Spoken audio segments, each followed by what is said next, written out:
Fala galera, tudo bem? Professor Rafael Carlos de Sociologia da plataforma Gonçalves Dias, mais uma vez aqui com vocês, para a gente trabalhar na aula de hoje o mito da democracia racial.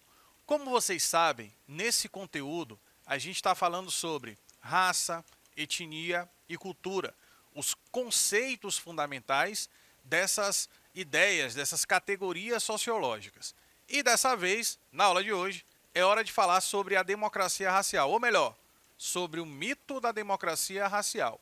Para a gente poder entender melhor esse conteúdo, essa parte do conteúdo, eu dividi a aula em 4 tópicos, ok?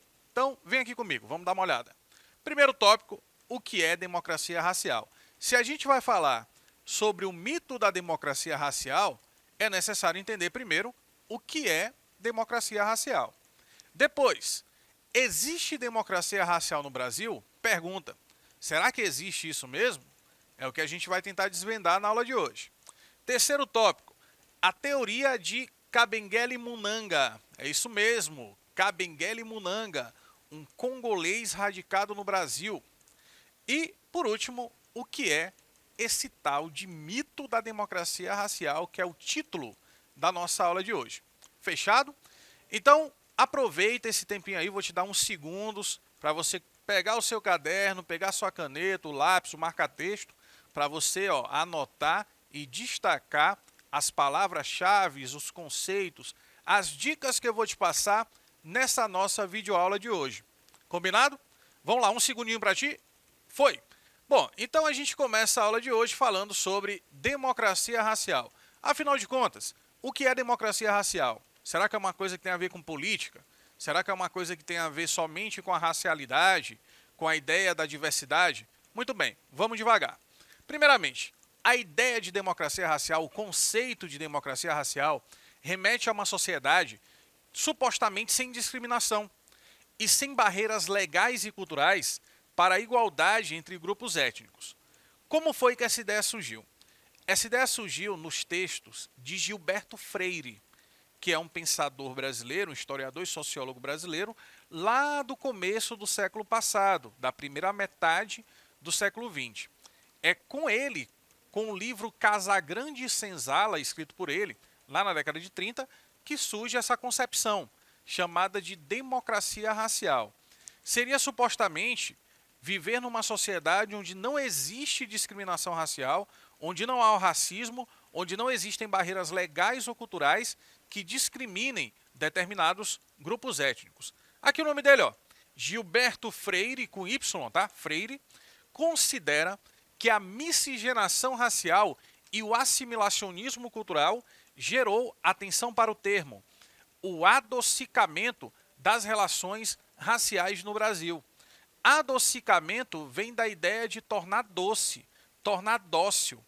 Houve, portanto, na visão do Freire, uma docilização da relação entre as diferentes raças, ou melhor, entre os diferentes grupos étnicos que compõem a sociedade brasileira. E isso desde o período colonial. É isso que Freire quer dizer, que a colonização do nosso país, ela não foi tão brutal como foi em outros lugares. Houve um processo de abrandamento, de adocicamento dessas relações entre grupos étnicos.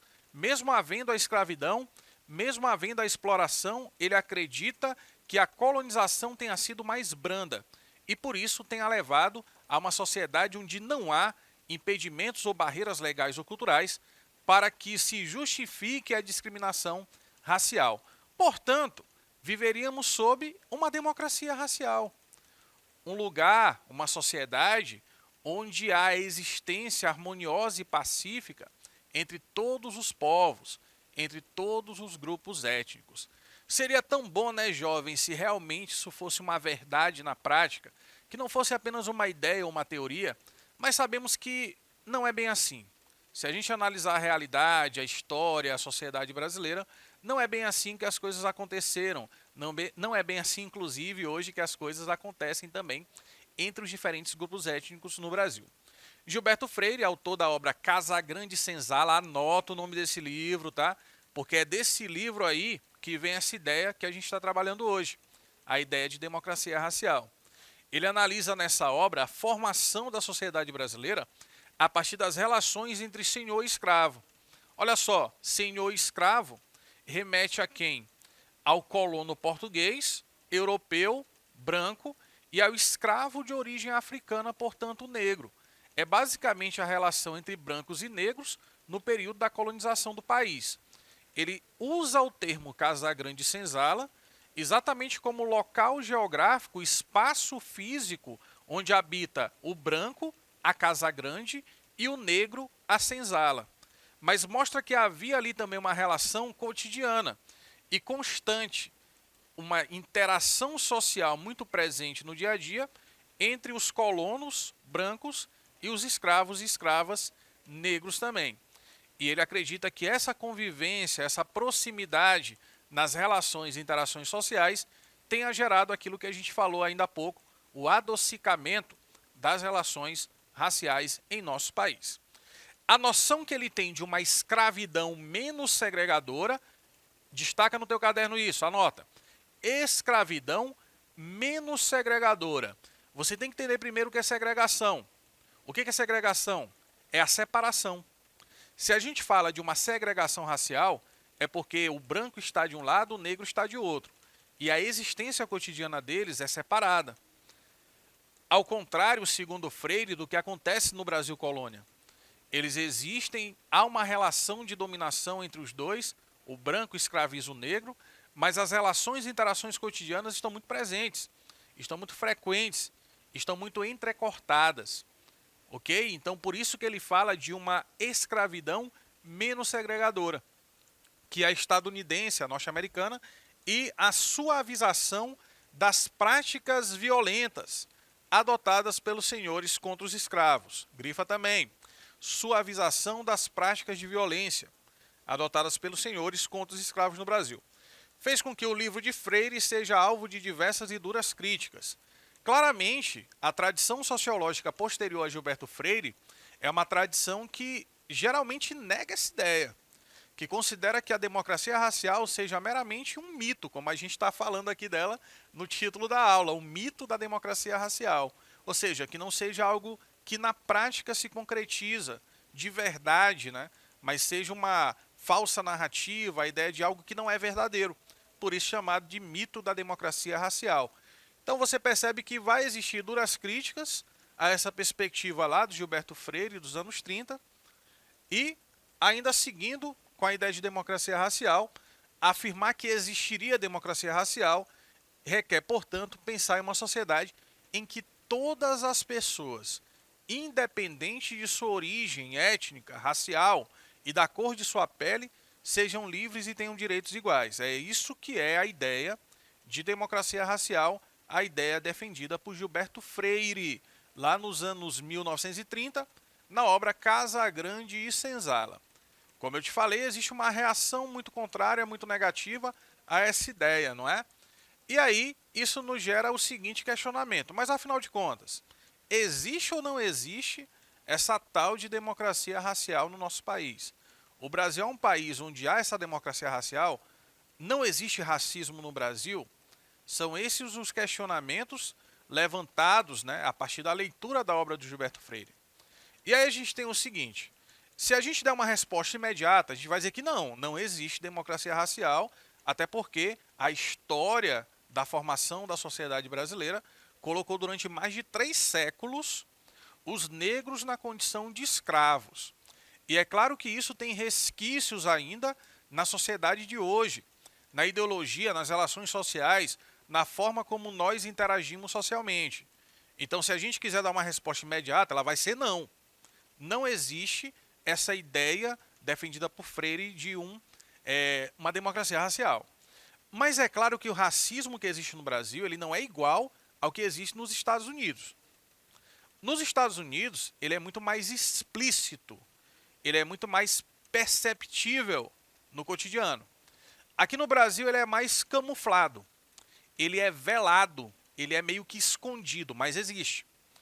É como se as pessoas não admitissem que são racistas, mas no dia a dia elas cometem crimes, praticam ações que revelam por trás disso um pensamento racista. Então existe, na verdade, uma camuflagem no Brasil, o chamado racismo à brasileira, o racismo velado. Ele não é explícito, ele é implícito nas relações cotidianas. Não existe democracia racial no Brasil, como em qualquer lugar do mundo também provavelmente não existe essa ideia. Existe só ideia. A ideia sim, mas na prática não, entendeu? Existe no máximo um mito de uma democracia racial, pelo fato de o racismo aqui não ser tão evidente quanto é, por exemplo, nos Estados Unidos, na África do Sul, que viveu durante algumas décadas do século passado um regime extremamente segregador, chamado de apartheid, né? Onde brancos e negros ali, os brancos segregavam os negros, impediam-os de ter direitos civis, etc. Então não é esse mesmo racismo, ele não é tão claro, tão explícito quanto é em outros lugares, mas existe. É o que a gente chama de racismo à brasileira, ok? Desde a abolição da escravatura no Brasil, nunca houve nenhuma lei que restringisse ou segregasse oficialmente a população negra da população branca. No entanto, o que existe no Brasil é uma ideologia racista que perdura até os dias de hoje e que transforma o racismo brasileiro num racismo velado. Anota isso aí. Racismo velado. Racismo camuflado. O racismo à brasileira, que é estrutural e que mantém a população negra a parte da plenitude de seus direitos em nosso país, ok? Não é o mesmo que existe na África do Sul, nos Estados Unidos. É um racismo um pouco diferente. É um racismo que tem ali um verniz de tolerância, um verniz de convivência harmoniosa, mas que na realidade não é bem assim, ok? Vamos seguir então. E aí a gente traz a teoria de um congolês radicado no Brasil, chamado Kabengele Munanga. Vamos chamar só de Munanga para facilitar, tá? Então, beleza. A teoria do Munanga, o que ele diz? Ele diz que existe um racismo estrutural no Brasil. Faz parte da estrutura da sociedade, da maneira como a gente estrutura as relações sociais, as interações que a gente mantém no dia a dia. Esse racismo estrutural brasileiro é um impedimento para que haja ascensão social dos negros. E enquanto houver distinção de classes, marcada também pela cor da pele, é impossível falar que existe democracia racial. Então, Munanga é um dos autores que se contrapõe a essa ideia defendida lá pelo Freire, desde os anos 30, a ideia da democracia racial. Ele não concorda. Ele acha que é impossível falar de democracia racial enquanto ainda existir esses impedimentos de ascensão social marcados, por exemplo, pela cor da pele. E a gente sabe que mesmo depois da escravidão, não foi tão fácil o negro, o ex-escravo, se inserir na sociedade e na economia brasileira, né? Existiram uma série de impedimentos que não foram legais, mas foram no campo das relações propriamente ditas, que deixou os negros à parte, marginalizados da formação da estrutura econômica do país lá no final do século XIX para o começo do século XX. Uma época que, não é por coincidência, muitos imigrantes vieram para o Brasil, de origem italiana, de origem alemã, principalmente na região sul e sudeste do nosso país, certo? Então não houve essa inserção, essa preocupação pós-escravidão com a absorção da mão de obra ex-escrava, dos negros, dos mulatos. Não houve isso, eles ficaram num processo realmente de marginalização econômica e social, ok? O racismo estrutural só é perceptível por um olhar mais apurado, mais atento, que veja a discrepância, a diferença muito grande de renda, de empregabilidade e de marginalização da população negra em relação à população branca no nosso país. E aí, a gente fala agora, na verdade, sobre o tema da aula, o título da aula. O que é mito da democracia racial? Lembra que isso é o título, motivador da nossa aula de hoje. A gente já viu o que é democracia racial, a gente viu a influência de Gilberto Freire na sociologia brasileira, que foi o autor que cunhou essa expressão, que criou essa ideia. Vimos as reações contrárias a essa ideia, especialmente a de Kabengele Munanga, a teoria do Munanga, que a gente viu ainda agora.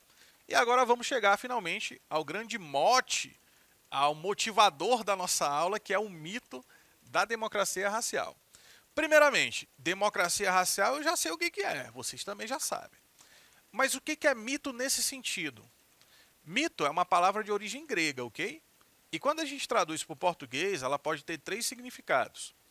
Ela pode ser uma narrativa sobre a origem de alguma coisa, né? O mito do surgimento do amor, da criação do homem e tal. Pode ser também o contrário de verdade. E pode ser alguém que seja referência a alguma coisa que faz. Quando tu admira muito um professor ou uma professora, tu fala assim, nossa, aquele professor é um mito da matemática. O cara sabe muito, entendeu? Então ele é uma referência.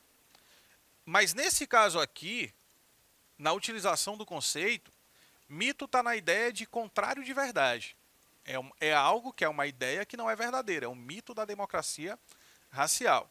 Então, mito aqui é algo irreal, inexistente, é uma narrativa fantasiosa.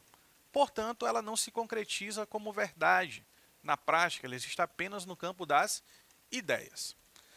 Falar em mito da democracia racial leva-nos a interpretar que a democracia racial não existe. Existe como ideia. Existe ali no papel, na teoria, nas ideias do Gilberto Freire.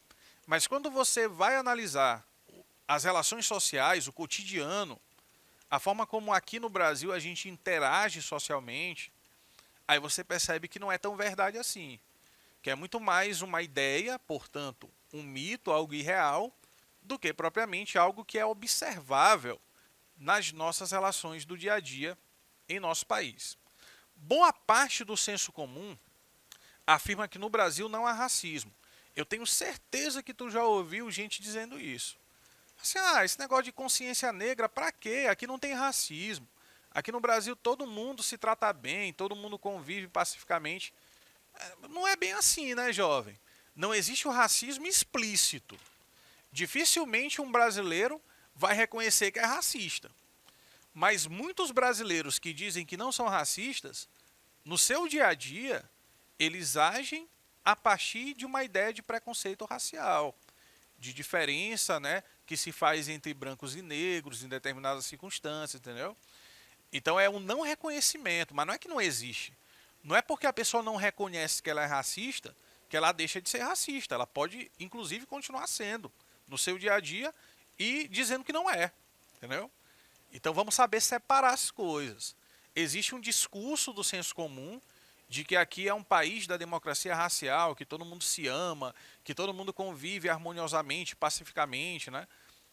Mas não é bem verdade. A gente sabe que vários acontecimentos, várias ações, né? Aquilo que a gente observa no dia a dia do Brasil acaba nos informando o contrário dessa ideia. Então por isso que a gente chama de mito, de algo irreal, de algo fantasioso. Porém, tal ideal não se concretiza nas relações sociais cotidianas.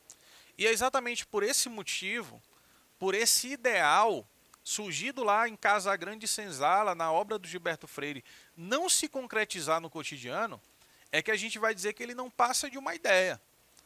Se ele não passa de uma ideia, ele criou uma narrativa.